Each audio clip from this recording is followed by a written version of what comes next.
Hello and welcome everyone, Ben Carano here with a quick tip for you all today on how to put Bluetooth in any old vehicle that does not have Bluetooth. I am in my 1998 Toyota Tacoma.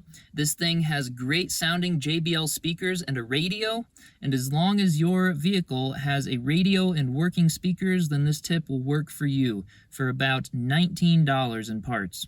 So all you'll need is obviously a phone or whatever you're going to play your nice music from so you don't have to listen to the ads and the boring songs on the radio. And then you'll also need this really cool device. This is the part for 19 bucks. I'll try and leave this in the description below, either a link to this exact one or something pretty much exactly like it. So all this does, it's really cool. It plugs in to the cigarette lighter outlet on your vehicle. And then on the front, you also still have your USB ports to be able to charge any device, your phone or anything, so it doesn't waste an extra cigarette lighter plug on your car. You can still plug in your phones and things. You can take calls, you can skip songs, everything like that. This thing is super cool. So with that said, let me show you how it's done and how you pair this thing with your phone and how it actually turns the Bluetooth signal from your phone to go to your speakers so that you can listen to your high quality music. Alright, so the first thing you'll need to do is take the Bluetooth device and then locate a cigarette lighter outlet on your vehicle. Maybe there's a new name for these. I just call them cigarette lighter outlets because that's originally what they were actually used for. And as you can see on my truck, it's so old it actually has the original button you can push that goes into one of these outlets to light a cigarette. So that's kind of where the name comes from. But take the Bluetooth device and just plug it in to there, just like you would with any other USB charging device or anything like that that plugs into a cigarette lighter outlet in your car. And then we can go ahead and turn the key to the on position so that we can use the speakers. So now that the key is turned to the on position, you'll see here that our cigarette lighter outlet Bluetooth device here is flashing a 105.5. And yours might be different if it's not the link to this exact one, but it will be similar. So this is the radio station that we will need to actually set our radio to be on.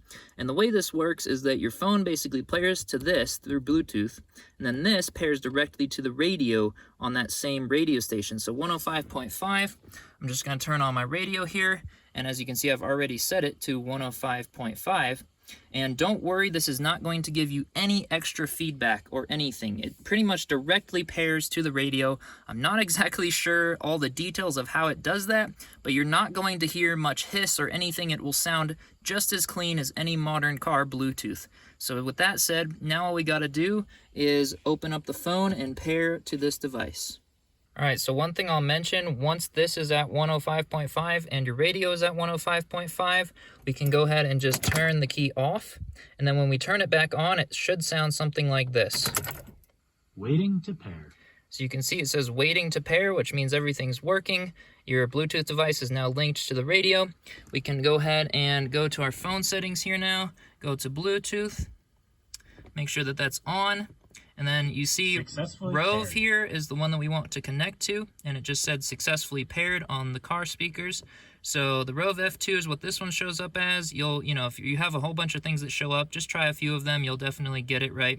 And so that's all we got to do.